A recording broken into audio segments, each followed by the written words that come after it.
Voyons ensemble toute la puissance de l'IA avec Photoshop et Nano Banana. Alors bien sûr ça va évoluer encore au fur et à mesure. L'utilisation de l'IA par rapport à Nano Banana et à d'autres fonctionnalités de l'IA utilise des crédits IA que vous avez avec votre abonnement. Donc ça faudra vérifier par rapport à votre abonnement, vous avez plus ou moins suivant le type d'abonnement que vous avez. Et il y a d'autres utilisations d'IA qui n'utilisent pas d'IA, de crédit IA. En tout cas nous on va voir avec Nano Banana. Donc ici il faut bien avoir la barre contextuelle qui soit bien ouverte. Ici, barre contextuelle ouverte. Après, vous pouvez également l'épingler pour qu'elle reste juste ici.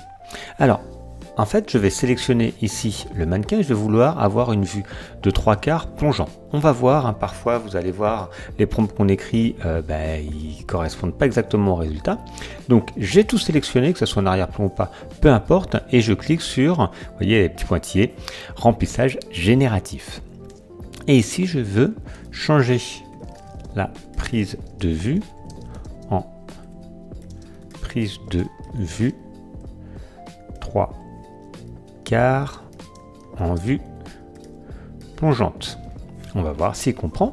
Ce qu'il faut bien faire ici, c'est que vous pouvez avoir Firefly Image 3, le 1, le Flux Context ou le Gemini. Nous, on va rester avec Gemini 2.5. Peut-être au fur et à mesure que vous regarderez cette vidéo, ça va évoluer avec Nano Banana. On va générer, donc ça prend plus ou moins de temps pour le faire. La différence quand on utilise Firefly, donc les résultats sont beaucoup mieux avec Nano Banana. Par contre, pour les choses plus simples, utilisez plutôt Firefly ou faites un essai parce que ça n'utilise pas de crédit IA. Et surtout, c'est que là, vous allez avoir qu'une réponse. Quand vous utilisez avec Firefly, vous allez avoir 3 réponses. Alors c'est bien pour supprimer le fond ou autre. Vous voyez, là, ça a créé un nouveau calque. La vue n'a pas beaucoup changé, mais vous voyez au niveau de la qualité, c'est quand même assez bien. Ici, donc on va peut-être faire une vue de face, on va voir. Ici, donc je resélectionne ça, ça change pas. Vous voyez au niveau de, en tout cas, la prise de vue que je voulais n'est pas bonne, mais en tout cas, la qualité du rendu est bien. Allez, changer. Alors, créer une vue de face avec une vue plongeante.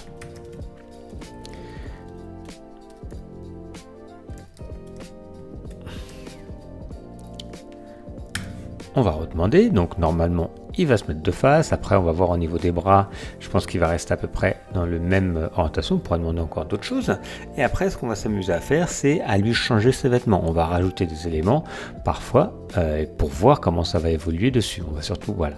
Donc là, c'est ce que je voulais comme style de vue, donc très bien, en vue plongeante, au début je voulais 3/4, il n'a pas peut-être compris, il faut peut-être que je l'écrive un petit peu mieux, et maintenant je vais prendre par exemple cette chemise là, je la fais glisser juste ici. Je peux la mettre par exemple en objet dynamique, hein, si je veux, comme ça, ça me permet tout simplement de le réduire. Et ici, on va tout sélectionner. Ok, je sélectionne bien tous les calques et je fais ici remplacer le t-shirt par la chemise en calque 1.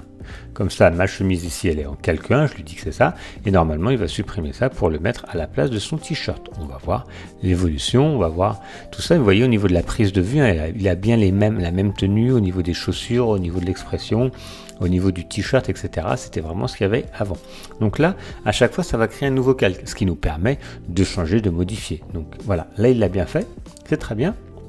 Le problème, c'est que si on regarde, il a laissé ici l'élément qu'il a. Vous voyez? Donc, c'est un peu embêtant. On va voir si on met sur... parce qu'en fait, vous voyez, il crée un nouveau calque.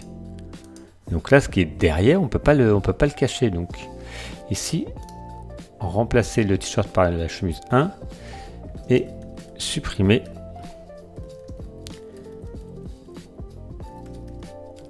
la chemise une fois remplacé. Alors parfois il le fait, parfois il le fait pas. Pour l'instant je pense que ça va évoluer tout ça, mais pour l'instant ici vous voyez ça ne l'a pas fait. Donc remplacer le t-shirt blanc par la chemise en calque 1. Une fois remplacé, supprimer la chemise.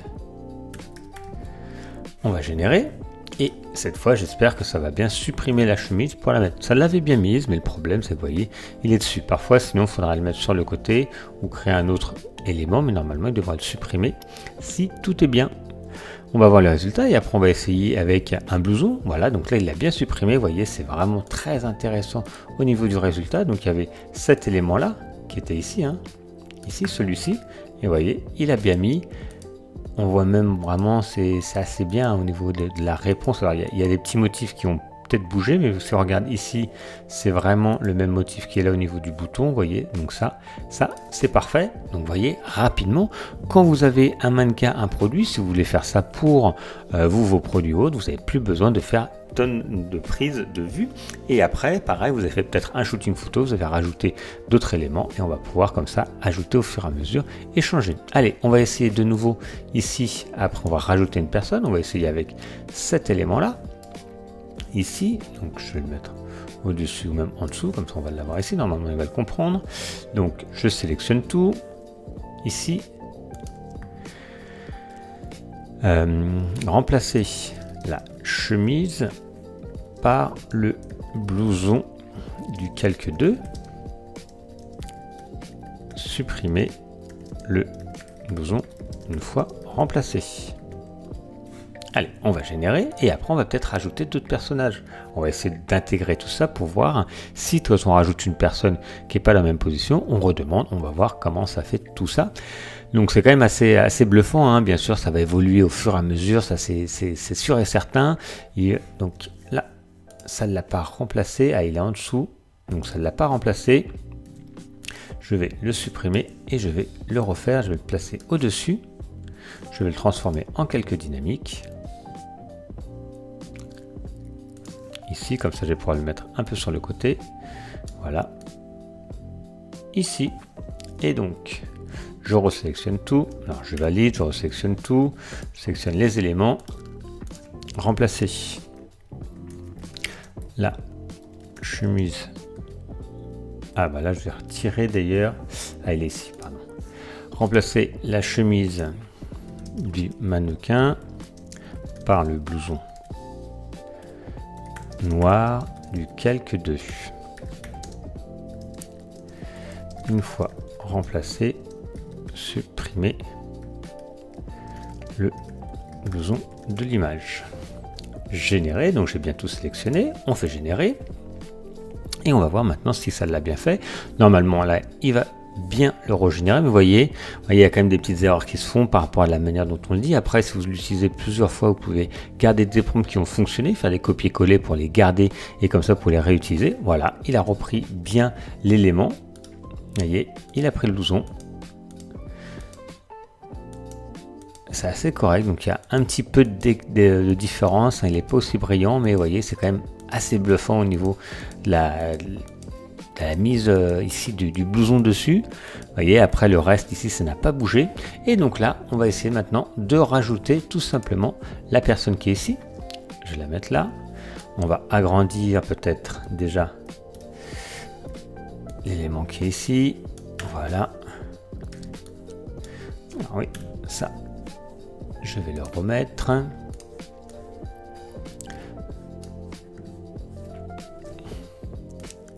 Je vais réduire un petit peu. Voilà. Je valide. Allez, je vais transformer en objet dynamique. Je sélectionne tout. Et ici, je vais demander, par exemple, ajuster les deux personnes pour qu'elles marchent ensemble comme pour un défilé de mode. Hop. On va générer. On va voir après si ça garde à peu près les proportions. On va voir la prise de vue. Je ne lui ai pas demandé un angle en particulier ici par rapport à sa prise de vue. On va voir tout ça au niveau du résultat. Après, vous pouvez en générer d'autres, bien sûr, hein. Vous avez compris le principe, mais vous voyez, c'est quand même assez bluffant pour changer directement ici. Donc là, ils sont côte à côte. Donc moi, je voulais qu'ils soient ensemble. Mais vous voyez, en tout cas, la personne ici, même si c'est pas ce que moi j'avais dans ma tête, hein, vous voyez, elle partait d'une photo comme ça, elle a gardé les mêmes vêtements, vous voyez, le visage est quasiment pareil, il a gardé même les mêmes chaussures et c'est dans la même attitude que ça. Donc voilà, c'est pas forcément ce que je voulais, mais ça vous permet également, vous avez quelqu'un de statique, vous pouvez mettre ça comme référence ici, dessus, à ce niveau-là. Ici, faire poser les deux mannequins ensemble de façon complice et comme s'il s'était sur la même photo. On va voir le résultat et après je vous laisserai vous de votre côté travailler avec Nano Banana. Moi j'ai pris des images sur des sites de vêtements hein, de marques connues, vous pouvez le faire comme ça, vous avez ça, sinon vous avez Unsplash ou autre, ça vous permet de vous entraîner et après vous pouvez faire ça avec des objets, des personnages, etc. Donc là bon, il sourit, ce qui est déjà pas mal. Le problème c'est que là au niveau de la scène, c'est pas forcément bien, mais vous voyez quand même l'attitude, hop, avec les mêmes vêtements, voilà, là il sourit. Vous voyez, ça peut commencer à être une autre étape ici au fur et à mesure. Je vous invite à continuer pour progresser et avancer là-dessus de l'IA avec Photoshop.